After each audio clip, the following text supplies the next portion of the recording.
Esperamos que todos estejam muito bem. Para nós é sempre aquela alegria estarmos juntos, discutirmos juntos um tema aí bem pertinente, um tema do Evangelho, mas vamos pensar, vamos fazer um pensamento primeiramente a Jesus.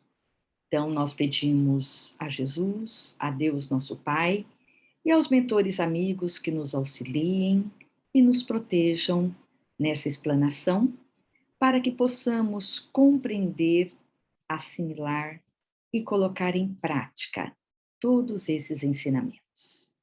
Que assim seja. E ele hoje é, como todos, muito importante. Vamos falar um pouquinho sobre o capítulo 17 do Evangelho segundo o Espiritismo, Sede perfeitos.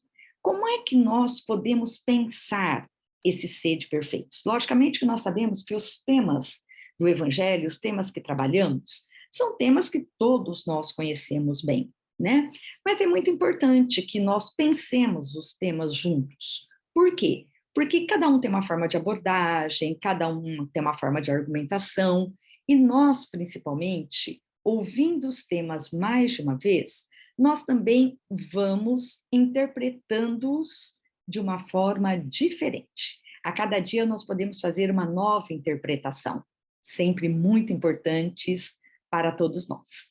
Então, sede perfeitos. O que você falaria sobre isso, primeiramente? A gente buscaria um processo de perfeição, né? Porque, afinal de contas, a gente sempre debate essa expectativa da bondade divina de conceder ao filho a oportunidade de sempre, de alguma maneira, conhecer elementos, conhecer vivências, conhecer experiências, das quais, então, a partir delas, remeta, né, à perfeição.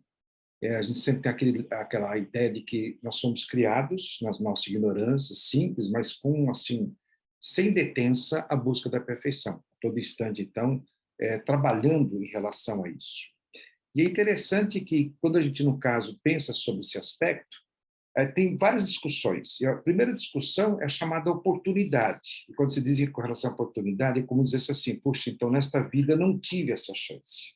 Nesta vida, então, não tive essa oportunidade. Para aqueles que não necessariamente então, imaginem que essa é uma única existência. Exatamente. Então, o que a filosofia espírita, de alguma maneira, então, passa a esclarecer, e já faz uma remessa bem diferente na proposta.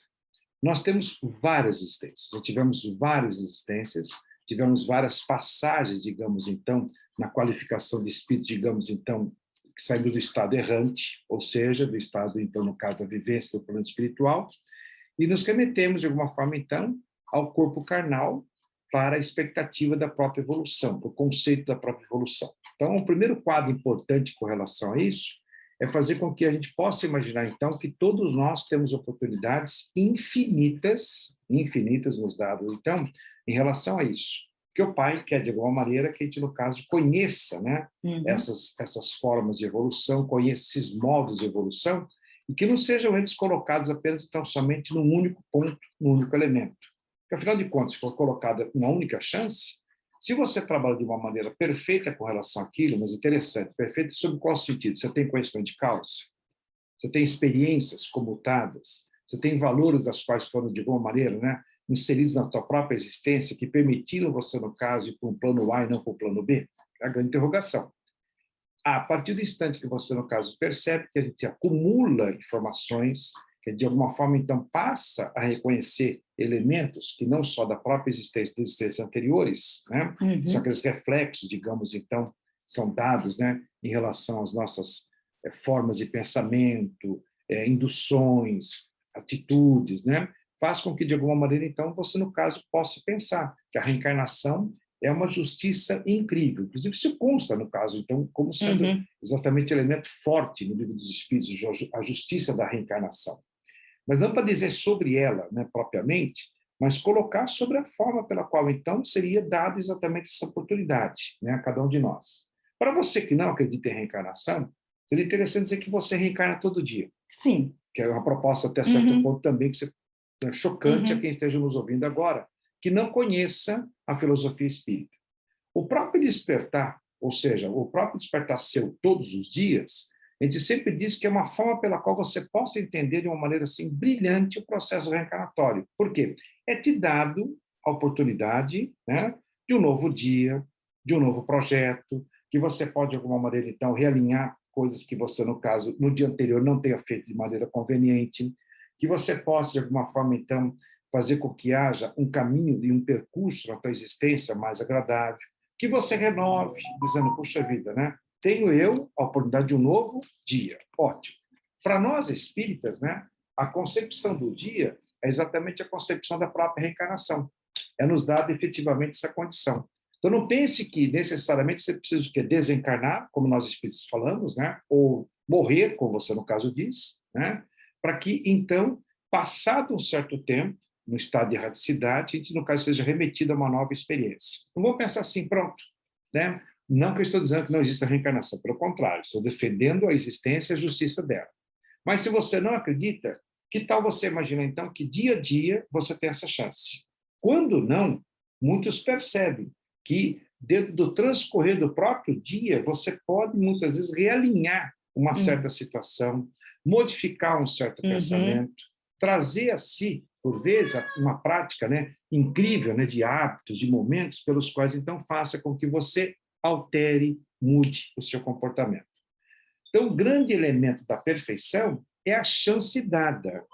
Porque você fala assim, puxa, mas eu não tive essa oportunidade. Temos a todo instante. Respeitando, obviamente, sim, proposições de irmãos que se encontram no estado extremamente assim, difícil, uma doença, digamos, então, que faz com que ele esteja acamado de uma maneira assim, muito constante, muito complicada, Cerceado, né? cerceado, digamos, então, né, de tais elementos. Mas eu já tive conversando com irmãos que beiram, né, esse estado, e a gente, no caso, nós mesmos juntos tivemos situações semelhantes, né? E eles transferem para a gente sempre uma proposição assim, não, amanhã estou melhor. Ou seja, acreditando nesse amanhã. A fé no futuro. Mesmo que esse futuro esteja ligado exatamente a 24 horas. Ou, como disse há pouco, que esse futuro pode acontecer a cada hora do seu próprio dia. Exatamente. Então, a perfeição é exatamente algo da qual, então, o Pai quer de cada um de nós. Esse querer, entenda, a ansiedade pelo qual, então, ele transfere a cada filho. Ele joga uma potência em cada filho, é como se fosse um germe, digamos, então, uma sementinha em cada filho, né? E ela, de alguma maneira, ela não desabrocha, ela, digamos, então, não brota os seus frutos de maneira idêntica, de forma idêntica, né? Quando você estuda sobre igualdade, por exemplo, a gente percebe que, infelizmente, não é o fato, né? Tanto que, durante o próprio tema, nós vamos falar um pouco sobre diferenças, né? Mas o quanto é importante você vir a perceber, então, dentro de uma introdução, uma expectativa sobre isso, né? Que, afinal de contas, nós temos tal oportunidade, temos tal condição. Ou seja, né? É sempre entender que é nos dado oportunidades. Não estou percebendo. Quem sabe conversando hoje? A gente consiga perceber bem. Alguns fatos que serão relatados hoje faz com que você, no caso, entenda, né? Os pontos, os fatos que a gente gosta de colocar assim, né? Alguns sinais, os efeitos pontuais, para que a gente possa, no caso, colocar para você sobre essa ideia, né? Da casa da perfeição. Exatamente. Então, é interessante porque desde que nós conhecemos, né? Essas revelações espirituais, que todas essas verdades nos chegaram através do Espiritismo, nós percebemos que nós somos grandes viajores, né? Porque nós encarnamos, desencarnamos, reencarnamos, né? Passamos um tempo na pátria espiritual, que é a nossa verdadeira morada, mas nós vamos repetindo, né, esse processo. Por que nós vamos repetindo? Assim como no nosso dia a dia, nós acordamos a cada dia e nós conservamos as experiências do dia anterior, a gente não recomeça uma vida a cada dia. Nós acordamos com as experiências do dia anterior. Então, nós vamos dando continuidade às nossas atividades, ao nosso crescimento, em todos os sentidos, enquanto encarnados. Nesse processo encarnatório, reencarnatório, acontece a mesma coisa, é algo muito natural. Então, logicamente, nós, conhecendo essa realidade espiritual, nós observamos, né, que nós vamos, então, do berço ao túmulo, do berço ao túmulo, logicamente, levando conosco todas as experiências morais e espirituais que adquirimos. E sabemos muito bem que o material, aquele que é tão necessário, digamos assim, é o progresso da humanidade, tão necessário, mas o efeito material, esse nós deixamos aqui. Então, por que essa dificuldade tão grande que nós temos em evoluir? Porque seria tão bom, né? Assim como a gente acorda no dia seguinte melhor do que fomos ontem, acho que todos nós trazemos em nós esta questão, né? Como nos ensinou Santo Agostinho, nós vamos nos deitar, nós fazemos uma reflexão, o que fizemos de bom, o que fizemos de ruim naquele dia, pedindo a Deus e, né, angariando forças aí para que no dia seguinte nós erremos menos, certo? Nós sejamos melhores, sejamos mais perfeitos. Mas, por que então isso não acontece conosco? Por que ao reencarnarmos nós já não somos muito melhores do que fomos em encarnações anteriores? Por que nós já não evoluímos, nos tornamos perfeitos? Digamos assim, moralmente falando. Nós sabemos que o grande problema é essa nossa natureza animal, né? Essa nossa natureza tão voltada para as essências, para aquilo que é material. E as essências espirituais, elas são mais difíceis. Neste mundo em que nós vivemos, em que o apelo é o apelo material, nós sabemos que nós nos mantemos atados às paixões. Paixões características desse processo evolutivo, desse grau evolutivo em que nós estamos. Nós vamos se encarnando aí, vamos transferindo conhecimento, moralidade de uma encarnação a outra, mas nós ainda nos permitimos extravagâncias que nos prejudicam muito, que dificultam o nosso crescimento espiritual e moral. Quais são as principais delas? Vamos falar hoje em 3. Primeiro, a prepotência. Depois, o orgulho e o egoísmo, que eu brinco que fazem parte do mesmo campo semântico, né? Então, prepotência, logicamente, está bem ligada ao orgulho e ao egoísmo.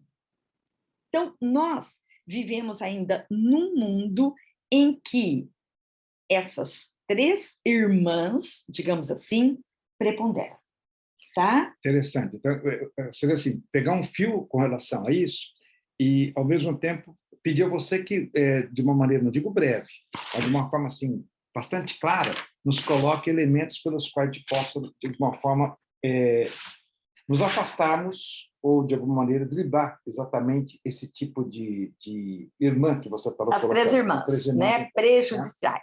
Quando você fala em prepotência, me remete tanto a grande, digamos, eu diria assim, expectativa, porque, infelizmente, a gente não está ainda de uma maneira assim plena com relação a esse trabalho, com relação a essa ação.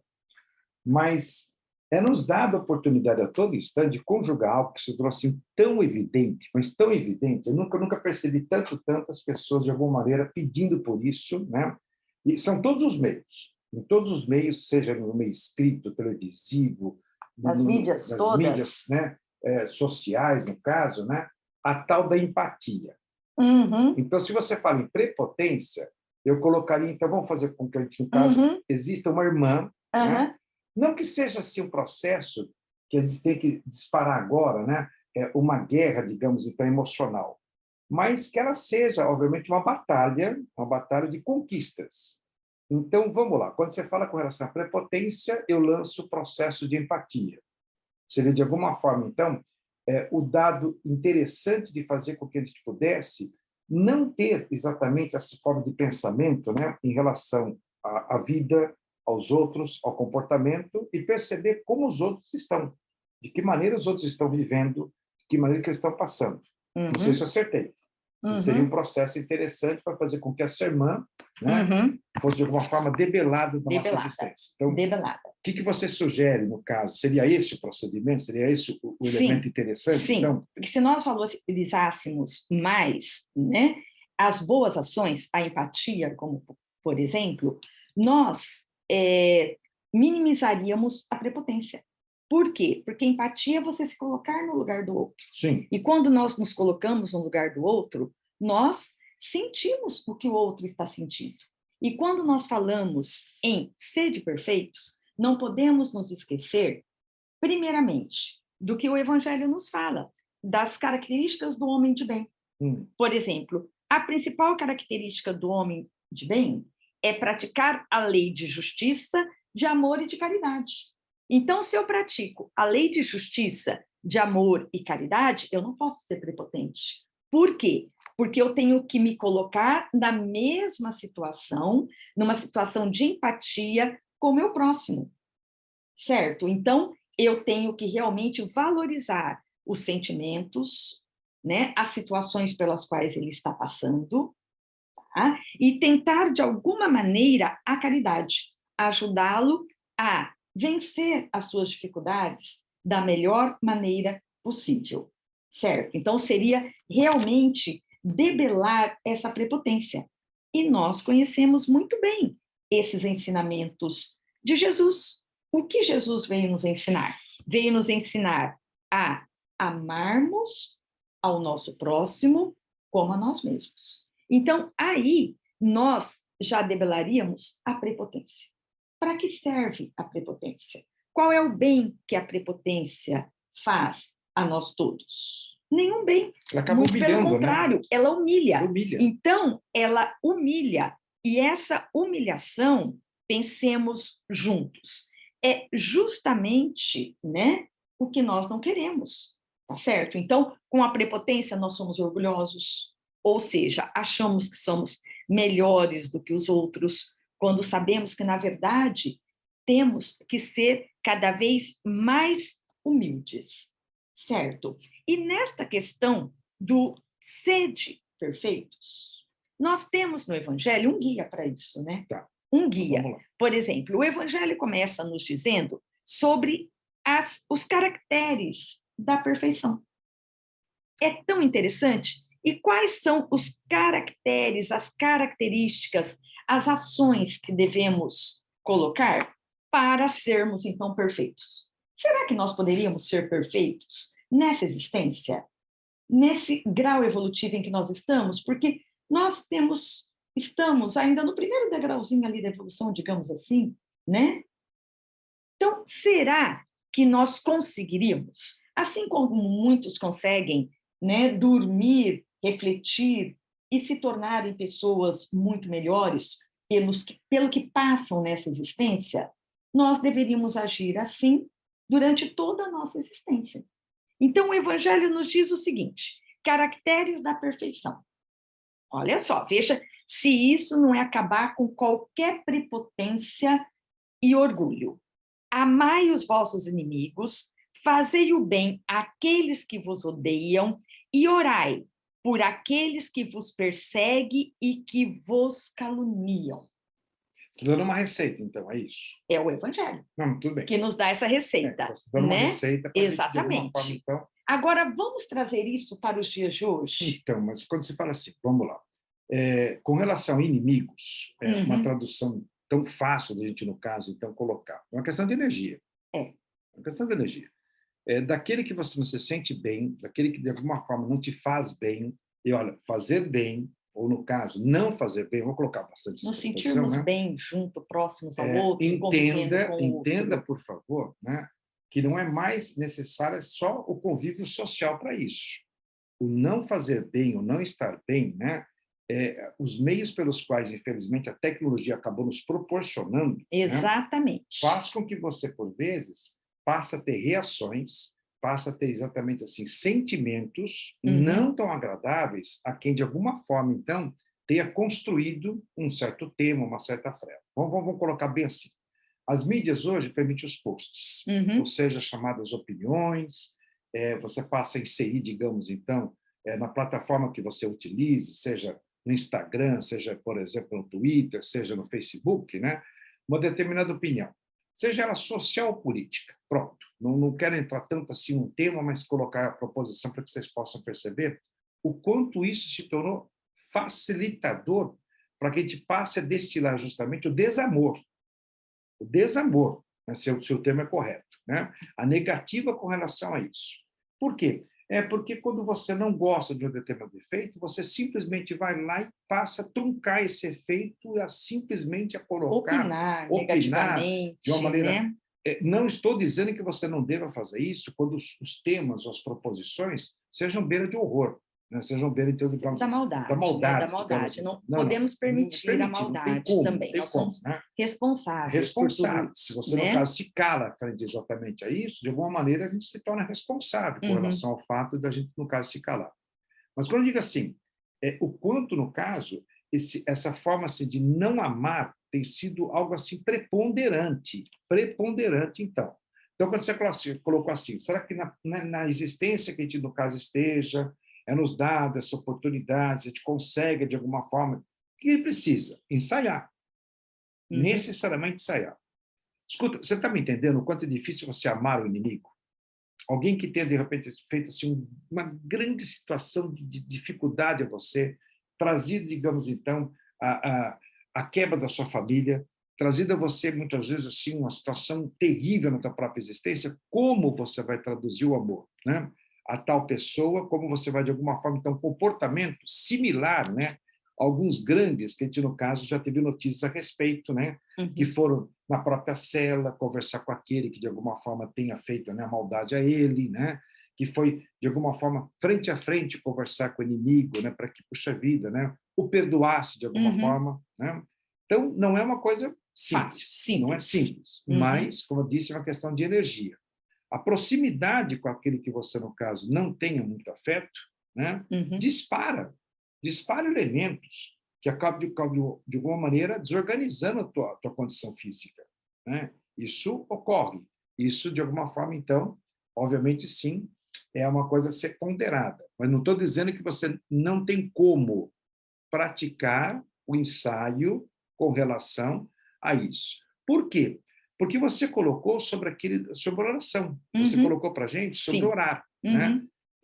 Então, vamos perceber assim, o quanto certas conquistas são possíveis e imagináveis com relação a esses caracteres, porque se você não consegue plenamente amar, você pode, de alguma forma, o que eu diria ainda não perdoar, perfeito? Não perdoar, você pode, de alguma forma, orar. Uma coisa interessante, você pode começar a tentar lutar para você incluir na tua oração. Como é que você faz isso? Não adianta você, no caso, imaginar que você vai estender palavras de carinho, né, àquele que tenha sido um desafeto. Mas a própria imagem, quando você ora, você constrói imagens. Então, quando você coloca na sua oração a imagem daquela pessoa que tenha feito tanto mal a você, tanto prejuízo a você. Pronto. Mesmo que você não consiga dizer na tua oração, né, que você o perdoa, que você, puxa vida, vai infelizmente... trazendo né? a imagem dessa pessoa para o seu campo vibratório. Isso. Então, quando a gente aprendeu tanto o que significa, né, essas condições vibratórias, essas telas mentais, você traz a própria imagem da pessoa. Pronto. Isso já faz com que, de alguma maneira, você comece a lançar elementos contrários, digamos, então, à energia do mal. A energia negativa, a desejar o mal, né? Então, são ensaios, são proposições. A gente fala assim, puxa, mas como, então, né, executar o amor? Tá bom, se você não consegue, você pode orar. Porque, muitas vezes, quando você fala assim, vou amar, significa alguma coisa muito presencial. Estarei próximo a ele, ao lado dele, né? Porque não adianta a gente falar aqueles termos tão corriqueiros, né? Ah, tudo bem, ele me fez, eu perdoo, mas eu não quero vê-lo mais. É um chamãozinho que sempre é utilizado, né? Ah, então ele fez isso comigo, mas eu não tenho como amá-lo. Perfeito, perfeito. Não digo que seja a razão, que seja, digamos, passar régua e não vamos discutir mais sobre isso. Mas vamos lá. Você pode, então, começar a orar, né? E essa potência da oração, já discutimos várias vezes esse tema, né? Essa energia da qual, então, você consegue disparar com a própria oração, já faz com que, obviamente, esse irmão seja circundado por vibrações mais salutares, mais tranquilas. E aí nós colocamos o momento em que nós vivemos, né? Quantos nós sabemos, quanta desarmonia, por exemplo, nós observamos o WhatsApp da família causar. Ah, não, isso por é exemplo. Meu Deus. Então, é um ensaio, mais um ensaio pela nossa melhoria. O que nós podemos fazer? Por exemplo... Bloquear o próprio irmão é terrível. Bloquear é terrível. Nós alguma podemos, forma. por exemplo, trazer boas palavras, trazer um incentivo ao bem, né? Meu Quando Deus. a discussão está assim no auge, digamos assim, nós podemos ser aquele balde de água fria, né? Trazendo o bem, trazendo a palavra de conforto, a palavra de união. E assim nós vamos ensaiando, a vida é um ensaio. Nós vamos ensaiando, nós vamos colocando em prática cada vez mais todos esses ensinamentos. O mais importante é o autoconhecimento, é refletirmos cada vez mais como é que nós estamos agindo neste mundo, neste momento, nesta oportunidade reencarnatória em que estamos vivendo. Então, eu gostaria só de ler o primeiro parágrafo do Homem de Bem por completo, para nós observarmos como é um paradoxo, como é o contrário daquela prepotência, do egoísmo e do orgulho que nós precisamos vencer. E nós estamos aqui para isso, para vencermos. Será que nós não vamos nos tornar perfeitos, mas nós poderíamos, digamos, minimizar esses sentimentos ruins de prepotência, do orgulho e do egoísmo nessa existência?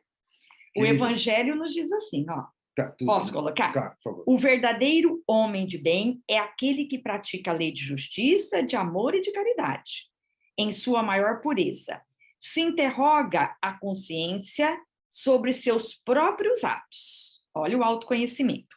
Pergunta a si mesmo se não violou essa lei, se não fez o mal e se fez todo o bem que podia, se negligenciou voluntariamente uma ocasião de ser útil, se ninguém tem o que reclamar dele, enfim, se fez a outrem tudo o que quereria que se fizesse para com ele.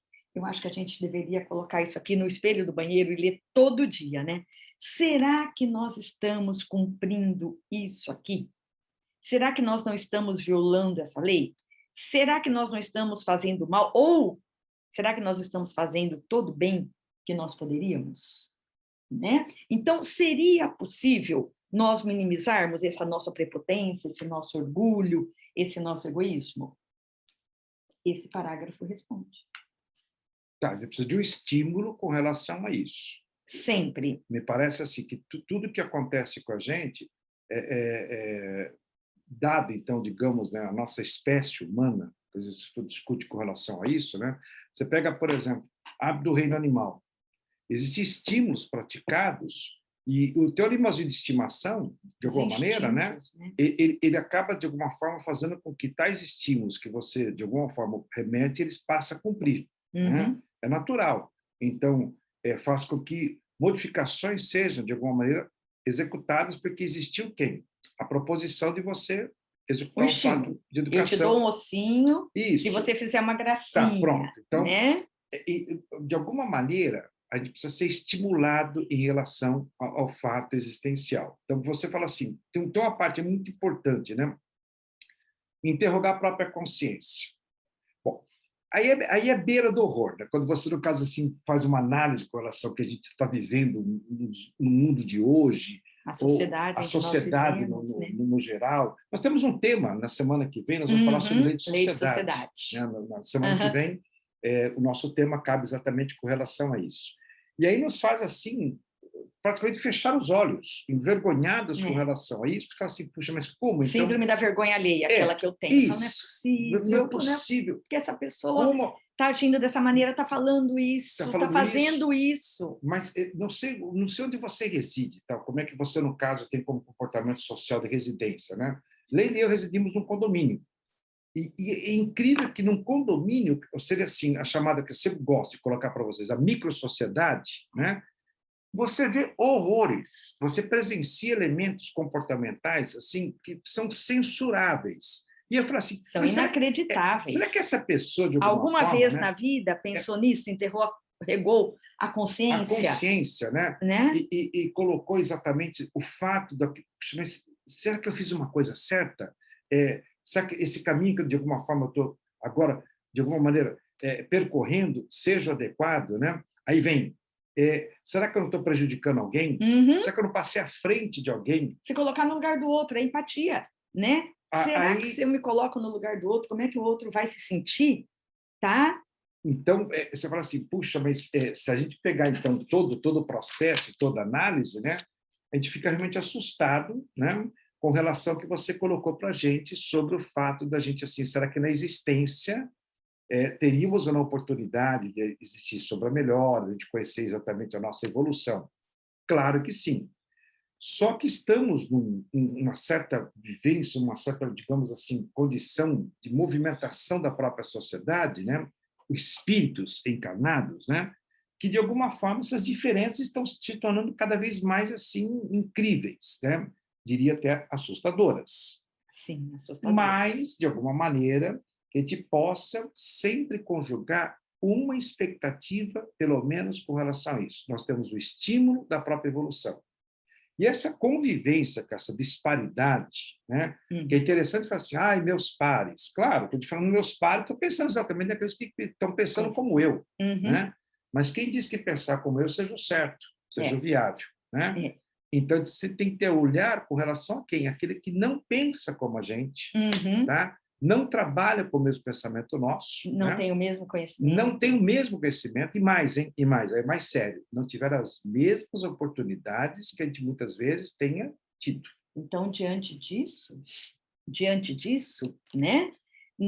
Se nós pensarmos no homem de bem, que na verdade é um item do Evangelho do capítulo 17, né? O homem de bem, características do homem de bem, que eu sempre digo que nós deveríamos ler com mais frequência, porque aqui nós temos um verdadeiro roteiro, uma cartilha de como deveríamos agir, de como deveríamos vivenciar essa existência. Agora eu pergunto a você o seguinte: diante de todas essas oportunidades, nós temos tido oportunidade, nós espíritas, recebendo muitas informações em relação a essa nossa jornada, né? Sabemos que essa não é a nossa verdadeira vida, que nós somos espíritos, estamos aqui para evoluir, a nossa verdadeira vida é a vida espiritual. Então, diante de tudo isso, o Evangelho nos coloca o seguinte: o Espiritismo não criou nenhuma moral nova. O Espiritismo facilita aos homens a inteligência e a prática da moral do Cristo, dando uma fé sólida e esclarecida àqueles que duvidam ou vacilam. Então, será que nós estamos realmente sentindo e praticando esse Espiritismo de Kardec, que estudamos tanto? Se nós estamos praticando exatamente em relação a isso, eu volto a dizer que nós estamos sendo estimulados com Porque relação... nós temos o estímulo. Nós estimulados com relação a isso. É o fato assim, você quer chegar exatamente naquela proposta? O espírito, então, no caso, ele conhece um fato, né? Ele tem uma informação e, de alguma maneira, ele passa a escolher a execução dessa informação. Tudo bem? Então, nós espíritas, digamos, então, recebemos informações, eu diria assim, a cada leitura. Nesse caso, particularmente, que tímido agora, essa preleção da Leila minha, no caso, em relação à perfeição, é uma forma da gente debater um tema, no caso, e a partir daí, você passa a ter um alinhamento da sua conduta, da sua visão. Então, você recebeu uma informação. Mas é interessante que, se você achar-se cobrado em relação a isso, quem vai te cobrar é a tua consciência. Sim. Não é o espiritismo. E aí que vem, muitas vezes, uma consideração contrária à ideia da filosofia espírita. Puxa vida, mas vocês espíritas nada cobram. Vocês espíritas, na realidade, né, nada exigem... É uma doutrina que não exige nada dos seus seguidores. Dos seus seguidores, vou usar um termo, tá? Me perdoe, do seu fiel, digamos, então, daquele que, no caso, então, acredite, né? Isso é uma falência com relação, então, à proposta, né? O que a gente, no caso, sempre coloca em resposta a isso? Não digo a cobrança, porque a cobrança é um fato extremamente difícil da gente fazer com que aquele que seja, de alguma forma, exigido, entenda, né? O que a gente sempre coloca? Coloca o que eu disse há pouco, consciência. Consciência dos seus atos. Então, você tem o livre-arbítrio... É uma doutrina, uma filosofia muito inteligente de vida, né? Sim. Ela não pune, ela não cobra, ela ensina. Ela ensina. Ela ensina. Ela estimula. Ela estimula. Ela estimula. tá? Estimula. Agora, como é que nós estamos assimilando esses estímulos e como é que nós estamos exercitando esses ensinamentos recebidos? Porque nós sabemos que, como nós acreditamos na intercambialidade com os espíritos, né? As manifestações mediúnicas, muitos veem o espiritismo e gostam só dessas manifestações mediúnicas. Só que, na verdade, o que são essas manifestações mediúnicas? Quais são as lições que esses espíritos, né, esses desencarnados, nos trazem? Tá? Então, aqueles que frequentam reuniões mediúnicas, né, muitas vezes adoram as manifestações. Mas será que ali também nós estamos observando bem as lições que são nos trazidas por aqueles desencarnados em condições superiores ou inferiores, em sofrimento, por exemplo, as lições que eles nos trazem? Por exemplo, quando nós que somos esclarecedores, né, as lições que esses irmãos desencarnados nos trazem em sofrimento. Mas, então, o que a gente, no caso, sempre coloca nas reuniões mediúnicas, foi até um tema, foi um seminário aí que foi desenvolvido pela gente, inclusive, né? É a proposição do amar. É o amar. O amar. Na reunião mediúnica, o que acontece? É um ensaio pleno, é uma grandeza plena, é uma escola perfeita para que, de alguma maneira, você pratique o verbo amar em toda a sua concepção. Né? Não que a gente consiga realizar toda a concepção, né? Porque estamos ali engatinhando, estamos sendo estimulados, né? Dada a nossa ideia ainda, muitas vezes, né? Que não seja tão facilitadora para as percepções, para os elementos, as quais a gente, no caso, tenha recebido como informações. Mas o sentido de amar é pleno. Então, você percebe que é uma entrega com relação ao amor muito profunda, muito interessante, né? Onde, de alguma maneira, é dada essa oportunidade. Mas é muito específico. Vamos acreditar exatamente sobre isso, mas é um processo até certo ponto específico. Porém, né, é interessante que, de alguma maneira, você estaria, né, sempre colocando, né, que o bem está sendo praticado, né, que, de alguma forma, então, existe o amor está sendo feito. Né? Não sei se essa é a proposição que você queria, no caso, ouvir, mas, com certeza, ela tem essa proposta. Então, e essa proposta, quando nós conversamos com esses irmãos, né, na reunião mediúnica, que estão ainda em sofrimento na espiritualidade, nós observamos normalmente que foram aqueles mais apegados, aqueles que agiram com prepotência, aqueles muito orgulhosos, muito egoístas. Então, são lições vivas que nós temos daquilo que não devemos fazer. Lições vivas trazidas por irmãos desencarnados. Desencarnados, né? Olha aí o jogo de palavras, né?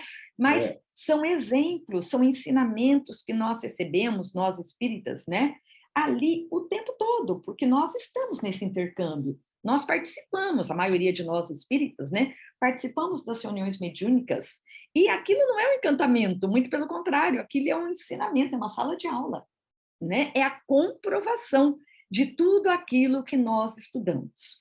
Como é que estão na espiritualidade, né? Aqueles que foram humildes, que amaram, que perdoaram, e como estão os prepotentes, os orgulhosos e os egoístas. Você já fez relato, já lembro muito bem de uma preleção sua lá no SEAC, né? Que você colocou muito bem da surpresa de quem, no caso, chegava no plano espiritual. Eu lembro dessa historiazinha. As histórias, né, que nós sempre contamos. E as chamadas recepções. Né? As chamadas recepções. E quem veio recepcionar era um grande empresário, né, que você estava relatando na época. Um grande né? empresário na época. Foi a pessoa, o funcionário mais... O jardineiro dele, o mais humilde. O mais humilde dele, mas assim... com uma sobriedade incrível, com um um equilíbrio incrível. Uma paz, e ele olhou para aquilo e ficou assustado, né? Assustado. Como é que pode? O que você está fazendo aí? Então, né? Aí você vê exatamente o que seria, né, a entendimento sobre o aspecto evolução. Então, ele está colocando o que normalmente, quando a gente faz os atendimentos, né, ideais com relação a isso, né, a gente acaba sendo, de alguma forma, mais uma vez, né, orientado. Né? Olha só, né? Nós vamos passar agora por mais uma certa impressão, um certo valor de esclarecimento, né? E, infelizmente, esse irmão, de alguma maneira, ele errou. Ele fez escolhas na própria existência, agora ele está, de alguma forma, sendo orientado, aliás, por um processo muito importante. Vamos apegar em relação a um fato muito importante, que você fala assim, qual é necessariamente a ideia para a qual você possa fazer assim, puxa, mas eu preciso, né, de alguma maneira, perceber que a evolução deva acontecer na minha existência, tá bom? Então, vamos lá? A gente precisa ser lançado, né, com relação a isso, a gente precisa, de alguma forma, então, ser colocado, né, sobre essa ideia, o quanto é importante. Eu não quero deixar passar um ponto, que é o chamado arrependimento. Exatamente, eu ia comentar sobre isso. Então, o arrependimento... Não, pode continuar você. E nós precisamos ser tocados nos nossos sentimentos, no nosso coração.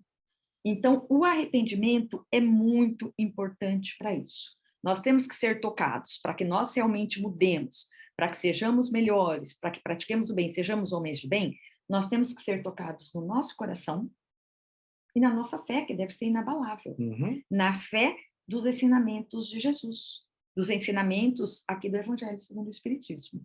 E o arrependimento, ele é essencial quando nós fazemos aquela reflexão, o autoconhecimento, tá? Onde está o arrependimento? Pois é uma teoria assim incrível que a gente fala assim, que você encontra isso de uma maneira muito bem descrita, muito bem tratada por Kardec, e ele coloca que o arrependimento é exatamente assim, a grande alavanca, né? A grande propulsora que faz com que a gente chegue num ponto e diz basta, basta, né? Então vamos lá, o orgulhoso. O orgulhoso, ele vai se alimentando exatamente desses efeitos, porque, infelizmente, a pessoa orgulhosa, ele acaba, de uma maneira, né? É como se fosse algo assim, é algo viciante, que não só a si acaba maculando, mas aos que estejam, né, em volta, aos que estejam em torno dele, né? E, a partir daí, chega-se num ponto, então, que aquilo só remete a situações negativas, a propostas realmente assim indesejáveis, e mesmo aqueles que estão tão próximos, ele acaba se afastando. Então, chega um momento que você fala assim, espera, alguma coisa errada, né? E é quando, então, vamos pensar assim... As pessoas de bem se afastam, né? Isso. Porque sempre tem aqueles que comungam naquele sentimento. Mesmo aqueles... É interessante que mesmo aqueles que acabam, de alguma forma, né, tendo essa forma de comutar esses pensamentos, comungar esses pensamentos, né, eles podem sofrer esclarecimento antes daquele que seja o potencial orgulhoso, né? O gerador do próprio orgulho. Né? Podem, porque buscar caminhos. Há um exagero tão grande, muitas vezes, que incomoda até aqueles que ainda não têm conhecimento. Mas, então, aí bate o chamado arrependimento, né? E Kardec define como sendo a grande propulsora, uma catapulta. Na verdade, é um lançador exatamente para que aquele, né, que tenha, de alguma forma, percebido dos seus erros, né, percebido da sua situação, busque socorro, busque elementos capazes para isso, né? E é quando, então, você fala, tá bom, então vamos lá, que a gente precisa, de alguma forma, então, fazer com que, né, esse efeito aconteça. Não é fácil. Não é fácil esclarecer exatamente aquele que tem muito orgulho, aquele que tem um profundo egoísmo dos seus atos. É muito difícil. É difícil. É uma coisa complicada. Porque ele se sente envaidecido com toda aquela situação. E né? sente numa crença. Numa crença. Ele acredita que aquilo que seja o ideal. O material, que a vida é essa, vai morrer e acabou. Né? Então... Mas, então, veja só, a grande alavanca, né, que faz com que a mudança praticamente exista, né, é o arrependimento. Que a gente possa, no caso, imaginar que é a grande, digamos, então, oportunidade conferida àquele que tanto, no caso, né, está sofrendo, faz os outros sofrerem, né? Porque, obviamente, quem pratica a forma do egoísmo, quem pratica o orgulho, é um sofrimento a si. E, a partir daí, então, quando o arrependimento, de alguma forma, né, passa, né, a visitar sua mente, ou seja, os chamados exames de consciência, né, ele, de alguma maneira, abre uma janela, abre uma condição de que acessos, né, digamos, ideais, para que elementos ideais possam acontecer e, obviamente, propostas de modificações na sua própria vida passam a acontecer, então. O arrependimento é genial. Então, e quando nós falamos, né, em Sede Perfeitos, a gente sempre convida, né, como eu disse, O Homem de Bem é uma leitura que a gente deve sempre fazer. sempre fazer para nos lembrarmos. E em seguida vem os bons espíritas.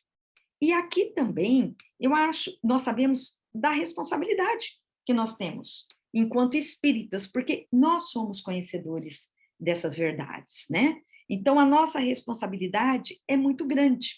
E este item, os bons espíritas, termina exatamente assim, tá? Aquele que pode ser, com razão, qualificado de verdadeiro e sincero espírita, está num grau superior de adiantamento moral.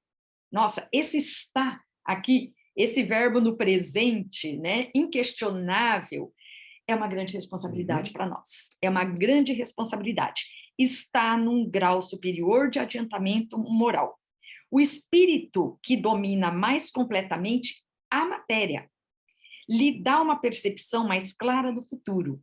Os princípios da doutrina fazem vibrar nele as fibras que permanecem mudas nos primeiros, numa palavra, ele é tocado no coração, que foi o que nós discutimos. Também é a sua fé inabalável. Nós acreditamos nisso que nós falamos. Nós acreditamos na vida eterna, nós acreditamos em nós, espíritos, que vamos desencarnar, vamos reencarnar, vamos levar conosco tudo aquilo que adquirimos moralmente, espiritualmente falando, e vamos assim progredindo, né? Um é como o músico que se comove com certos acordes. O outro não ouve senão sons.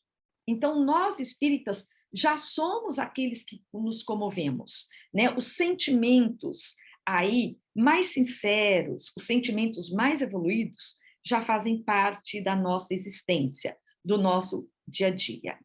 Reconhece-se o verdadeiro espírita pela sua transformação moral e pelos esforços que faz para domar as suas más inclinações. Então, esse ensinamento de Kardec é o principal para nós todos. Então, o verdadeiro espírita é aquele que luta pela sua transformação moral, é aquele que se esforça em domar as suas más inclinações. Então, observemos, ele não diz aqui que é aquele que já é perfeito, mas é aquele que está lutando para domar as suas más inclinações. Então, domarmos em nós a prepotência, o orgulho, o egoísmo, trabalharmos o amor, né? Trabalharmos a justiça, estarmos sempre atentos em relação à justiça, ao amor e ao caminhar para o perdão, digamos assim, porque nós ainda temos uma grande dificuldade em perdoarmos, né, no grau evolutivo em que estamos, mas caminharmos para o perdão, orarmos, pelo menos, né, como nós sempre colocamos, envolvermos o nosso inimigo, aquele com os quais temos as nossas diferenças, sempre em energias positivas. Esse é o caminho, é o caminhar para sermos perfeitos. Então, é dinâmico, né? Porque você fala assim, transformação moral, é só né? dinamismo, é então, transformação. É um processo que é transformação. Vai se realizando, né? Uhum. E é sempre assim, você fala assim, puxa, então teria condição, né, de observar essa perfeição? Você fez a pergunta, e mais uma vez eu retomo a pergunta que você fez, né? Da gente atingir a perfeição, né? Claro que é, sem dúvida alguma, a nossa meta. Porém, entenda, são estágios, né, que, obviamente, pela própria dinâmica da existência, ou que a gente, no caso, acabou de ler, né, tudo que você fala em transformação significa operação. Operação, né? Então, processo dinâmico, um processo da qual, então, a todo instante, né, existe alguma coisa que você esteja experimentando. Por isso que no início, né, vamos pegar o início e vamos terminar sobre ele, né? Quando nós dissemos que, mesmo que você não acredite no processo, na justiça da reencarnação, que você entenda na justiça do dia, né? Então, por isso que a gente colocou aquela ideia para vocês no começo, né? Que, afinal de contas, do dormir e acordar. A todo instante, a todo momento, é nos dado uma nova oportunidade da gente conhecer um determinado fato, uma determinada situação transformadora, né? Transformadora. Volto a dizer, nós somos estimulados, né, ao processo evolutivo a todo A instante. todo instante. E nós agradecemos a Deus e a nossa doutrina, né, tão esclarecedora em relação a isso, e que nos prepara tanto. Agora, cabe a nós, né, nos transformarmos. Cabe a nós agirmos para que isso aconteça. É isso que nosso Pai espera de todos nós, com certeza. Com certeza. E esses que estão conosco também, né, nossos anjos da guarda, nossos espíritos protetores, como eles torcem, como eles vibram, como eles nos ajudam para que nós realmente nos transformemos cada dia mais em seres humanos melhores. Perfeito. Certo? Agradecemos muito a companhia, agradecemos esses momentos que para nós são tão gratificantes, né? E agradecemos a Deus, a Jesus, aos mentores amigos, pedindo sempre que protejam, que abençoem a todos nós e que possamos ser uma sociedade melhor, que possamos ser espíritos mais evoluídos. Que assim seja. Um grande abraço. Grande abraço a todos vocês. Até a próxima.